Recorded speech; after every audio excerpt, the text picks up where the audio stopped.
It's clear that defund the police is inevitable. The promise is, I will return your judges like in the first time and your advisors like in the beginning. What happened to the officers?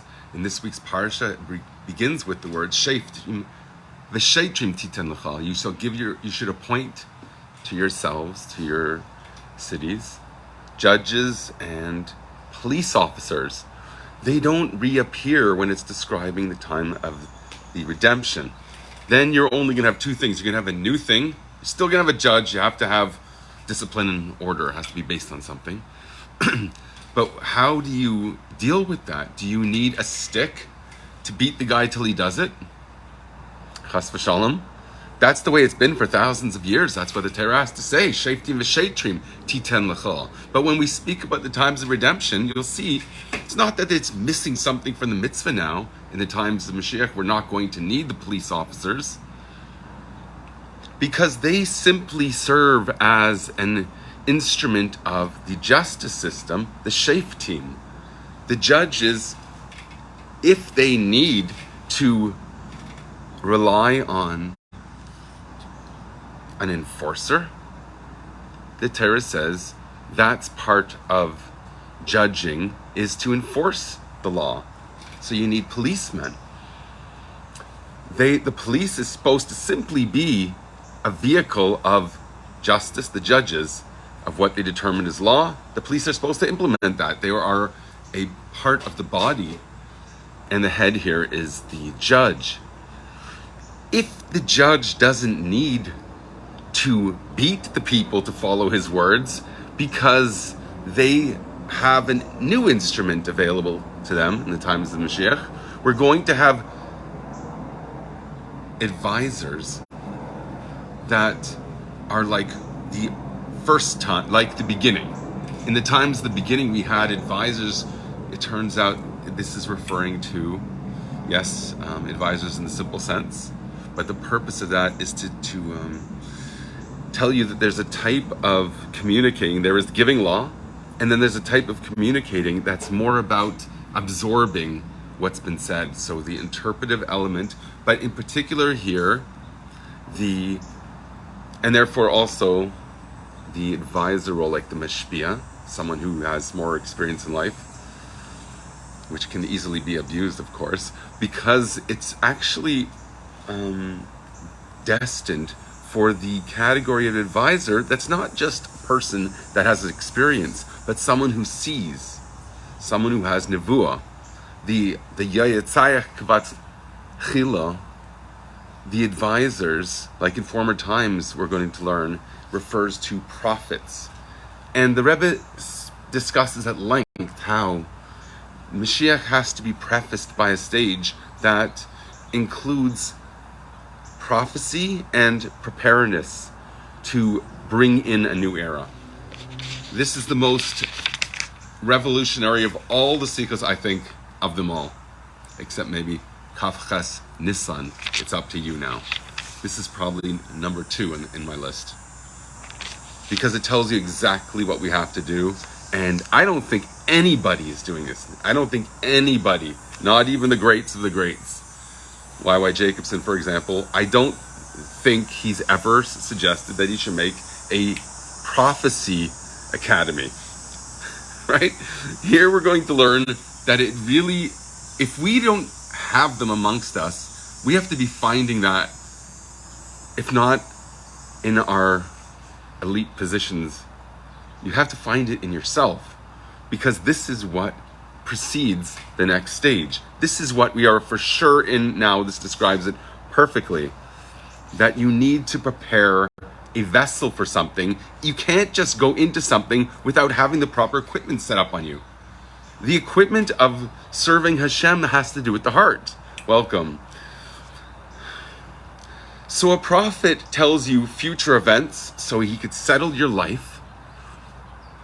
And a prophet is therefore an instrument of the people, a means to communicate to the people, which includes the idea of trying to be the chaperone of the law that comes out in a way that becomes the nature and desire of the person he advises.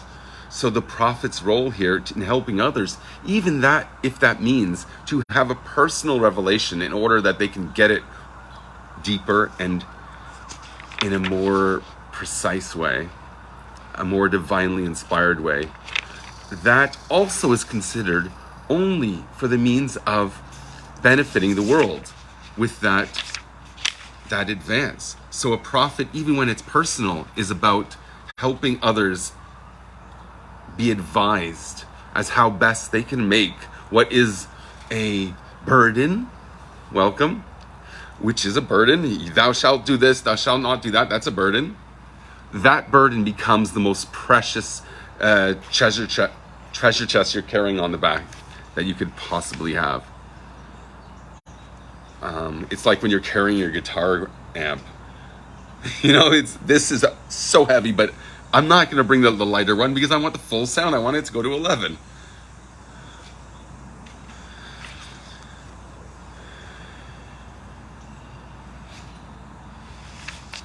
The promise of prophets is the promise of having some means to communicate to you how you will best benefit from just simply following this advice that came out of the mouth of judges. Who are the judges? Moshe v'Aaron, we learn here. Who are the advisors? David and Shimon. No. Solomon, Shlomo. Those are the advisors. Those are the models for the type of advisors that the Rebbe breaks down into two things. You have Torah and you have Nevuah. And I want to learn inside when he, this distinction. Did he bring Braille here again? I saw the word Braille. Oh, yes. Okay, I didn't get that far yet.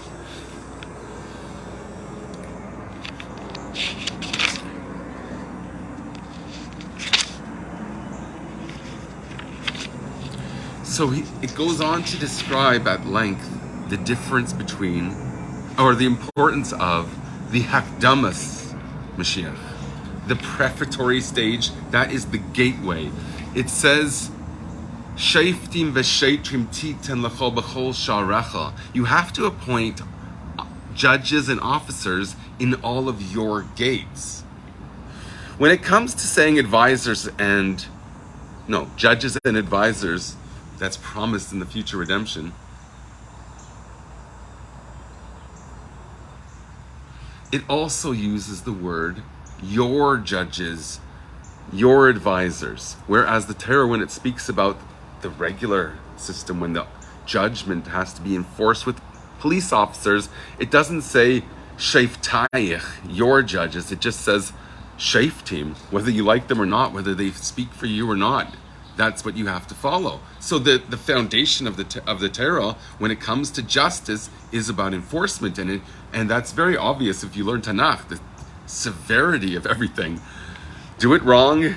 If the cherubs are the wrong color, if they're silver, it's idolatry. You can't put the kruvim. Did I say kruvim are cherubs? Or yes. So the prefatory stage is going to be something that speaks to us. It is going to be, as the Torah alludes to in this week's parsha, it says b'chol sha'arecha, in all of your gates, in all of the entranceways to your cities. The entranceway, we've learned about this last week. Here we're going to talk about the same idea, about how it's a prefatory stage. Before you go into the city, the gate reflects the city that you're going to. If you have a shmata gate, you wouldn't want to go to the city so much. So there is a prefatory stage that takes you there. There is a gateway that I guarantee you this is exactly descriptive of the time we're in now. Why? Because the prophet of our generation says these words, and it's so clear and visionary. Because he speaks about the entranceway, the gateway happens through prophecy. And before the coming of Moshiach, there has to be the return of prophecy to the world. Prophecy is how God reaches the people and allows them to transform themselves into creatures that want to do Hashem, that become the chariot of the Lord at that point, right? When you become someone that just simply desires to do Hashem's plan, when you realize that that's what you want, that is the ultimate revelation. When you want that, there's nothing that stands in your way, because this is the whole divine plan is constituted in that. So, okay, just to, this is basically where we're going with this, and I want to give it away before we get there, because it's so important that you have this in the back of your mind when we understand the difference between Torah, which is equivalent here to the Shoftim, the judges, the law, and advisors, which here is a prophet, and what the role of a prophet is in communicating to you how these laws that the judge gave you are actually the best thing in the world for you. And the Rebbe describes it here as a gute Freund, the same term he uses to describe what Hashem is supposed to be to you. The exact same term is the way an advisor, a prophet, a rabbi is intended. Well, I don't know if every rabbi can qualify as a prophet. Nix that. But the idea here is distinguishing Torah from Nevuah. So, in that sense. But also, we're going to see the same term, a gute Freund, used about your Mashpia, is supposed to be someone who makes it in your best interest. You want to do that and that? This will for sure benefit your business, and you'll be a zillionaire. A good friend advising what is a path of success. That's the way that your local rabbi is supposed to be. And to the extreme, the prophets among us introduce this gateway by saying, before we get to the world which is completely going to blow your minds, I want to prepare you for that. So I'm going to give you instructions. So the Rebbe is obviously referring to himself here as prophetic statements. Basically, the most important prophecy, the Rebbe said in his own words, the Nevuah Ikaris, the main prophecy, is that this is it right now. In other words, only a prophet can say when Moshiach comes, because we don't have the eyes. The prophet is the eyes. Okay, so this paragraph, let's look at closely. The explanation of what we said above, which we're going to learn in a minute, regarding the advisors like in the beginning. So the Rebbe says that the beginning stage is different than the Rishayna. You're going to have judges like Rishayna. The Rishayna, the first, can precede the whole system. And whereas beginning, it's the difference between Rosh Hashanah and Haschalas Hashanah. The Rosh Hashanah is the head because it contains everything else. It's at a different level than everything else. But the beginning of something is when you first take the first steps into that new mindset, that new era. So when we say advisors like in the beginning, we're saying now this era begins through this instrument of a human being that is really inspired by divine direction and words. His words is also inspired. So regarding what we said above about the advisors like the beginning, as B'gdei Mizal Kanan Eifnem and the Giluyim from Yemais Moshiach, in order for us to be able to experience and absorb, in order to absorb the great radical revolutionary mind of the times of Moshiach, you have to have someone who could train you how to do it now. What's the use of enjoying the greatest dance of all time when you why do I call it a dance? It's a machal tzadikim lasalavei. So it's supposed to be a dance with Hashem. Everyone's going to be in a circle and pointing to the middle and say, this is my God. Everyone's going to be like this wheel with spokes pointing. I spoke about that at length a few times. If you don't know the moves, you got to learn the moves first to participate in a dance. If you're going to put me in one of those, like I grew up with like we also had mandatory square dancing, but I'm talking about when I grew up in Jewish day school.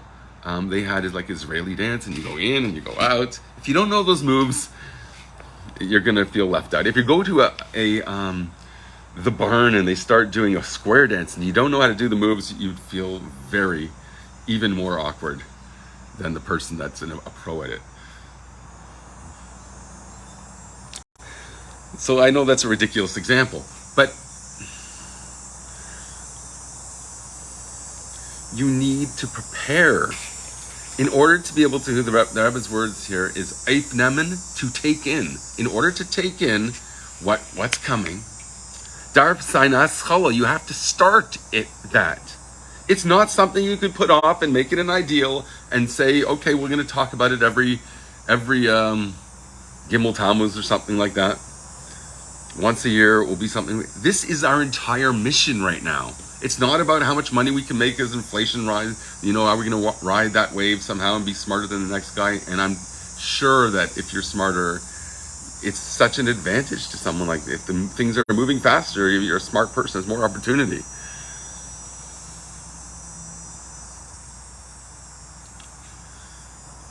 What does that have to do with this? There is a start for this thing. There is a gateway. The gateway is advisors. The advisors is analogous to David and Shlomo, and then it's analogous to prophecy as contrast with Torah. We're going to learn.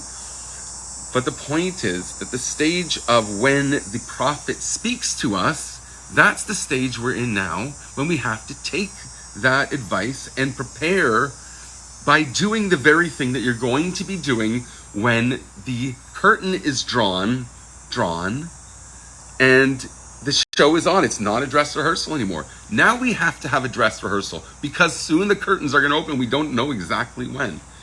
The truth is, it could happen when anyone's inspired in anything they're going through, good or not. Either case can be led to inspire someone if they are a vehicle for that, a vessel for that. So you have to defund, be authentic, and go in the right path, which Hashem is surely going to guide you on. So a little bit more, just a little more, that you have to have a beginning of that in our Aveda, in your service of Hashem. Now, it's there. It has to be a start that's happening now, the Rebbe says. Bizman hazeh, in this time, b'bchinas yotzayich, by way of advisors, by people who could bring you close to understanding how this is actually good for you. Al derech hanevua, which is akin to what prophecy is intended for. So the ultimate advisor is the prophet. Amshacha eitzah, a extending the experience towards someone. Like, I think that's probably the best way to understand Hamshacha. If a tzaddik has an experience of a very inspired state, or a prophet has divine wisdom to share, that Hamshacha is the ability to draw that into your world, which is called here an eitzah, an advice. The advice is the way to communicate something to someone else so they can experience it also. Hamshacha, drawing it down. Was wird niskabel ba der Adam, in order for it to be received.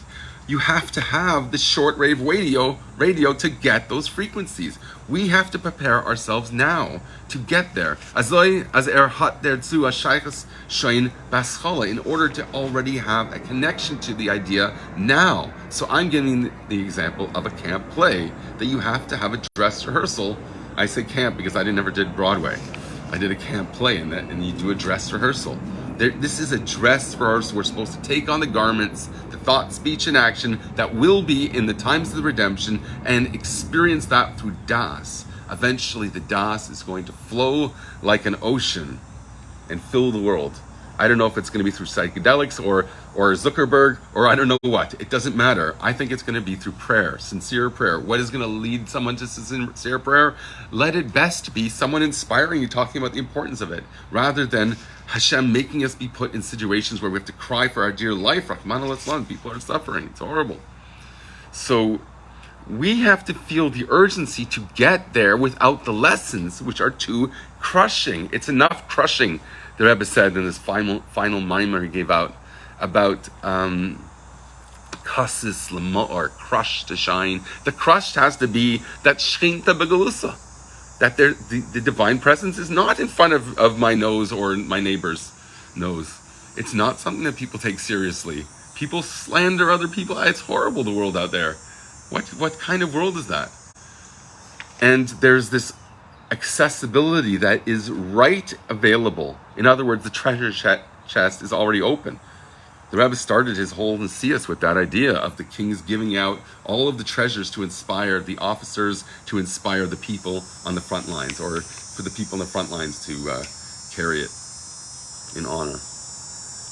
Like the Havdil, the golden eagles of the Roman Empire, were a symbol of their, when it's up, that means we're winning. If it goes down, that means retreat. Was das ermöglicht zu aufnehmen ba'ifin pnimi.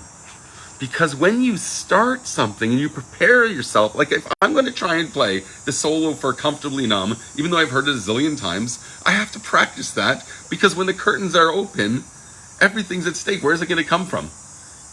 It has to be a bit by rote in order for you to devote yourself to a pneumius experience in it. So all the motions you're familiar with.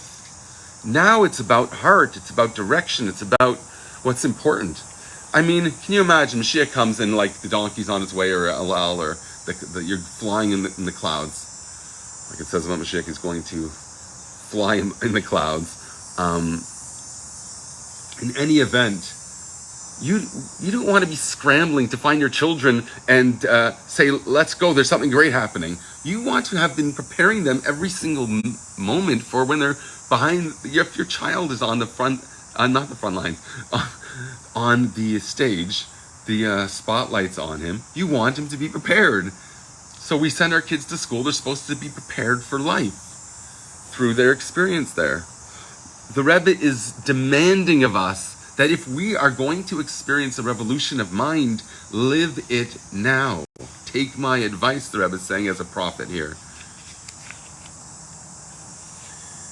That here a prophet's supposed to be someone who could simply show you the vision that he sees, that your best path is accomplished in this way. So here that path is more about absorbing the truth of something, absorbing the truth of the promise of an era of the revolution of mind, and start living it now, to prepare for it as a beginning of it. This allows the person to absorb it in an inner way, the divine revelation that is promised in the times of Moshiach. You have to prepare now. That is the only way to get there. There's going to be, incidentally, a new court system at the beginning stage of Moshiach. That's also something we're looking forward to. I really want to learn every page of this. It's very long, and everything here is highlighted in every color under the rainbow. I'm going to put my bookmark right where we ended. I only did sort of like the... I just where we're heading with this all week. That is, I'm cutting to the chase and telling you what it's all about. And then we're going to learn the most spectacular sicha you could have possibly imagined. This, in terms of the drama of the way this is unveiled, it is more sort of elegant. The Kayak Nissan, the 28th of Nissan, when the Rebbe said, I've done all I can and now it's to you, I would say that is the most, like in terms of mission critical, that is the ultimate change of direction, and now it's about the individual. Where before it was about a clan that spreads and inspires the world. Now it is about the individual, the Rebbe is saying. That's the way I am understanding that. So I would say that's the most important of all revolutions the Rebbe started. But in terms of how you get there, this I think is the most revealing, and the way it's laid out so elegantly, comparing the words of Shoftim v'Shetrim, and then every word analyzing the difference between that and Isaiah 1:26, which we were learning, Vashiva Shabtai Rishena, the Yitzai Kvatchila. Incidentally, Rashi says on the judges that it's kosher judges. It's a good thing to have kosher judges. That's sort of the common denominator, is that the judges have to be in place. It turns out there's going to be a new system of justice, or based in new judges appointed, but the idea of having authentic rulings is it's relative in time to the needs of the people, and therefore the interpretation of the judges is sort of not slanted, chas v'shalom, but drawn towards giving it greater attention to certain ideas. Like now I would say the most important thing, more important than checking for bugs in lettuce, I would say, which I think is extremely important, by the way. I don't like to eat lettuce for that reason. It's just, I don't know, I'm not going to be a scientist and figure out the whole system. Give me a good texture, I'll eat it. If you're my distant cousin or something, like, invites me over, and it's a thing. How do I know this? Because I heard this from a rabbi, and I wish I never heard it, to be honest. It took me years to get to deal with the idea of a separate shchitas for different groups. I found that very difficult, because when it's all about uniting, it's so divisive in a way. So I was hoping that would be a temporary mechanism that's meant to teach a lesson of the importance of looking as a sheikhet, as a general Yireh Shamayim. Is a person fear God or not? Because it costs money to say that this is treif. That's the idea behind that, I think. Anyways, to sum up again, I was almost done summarizing.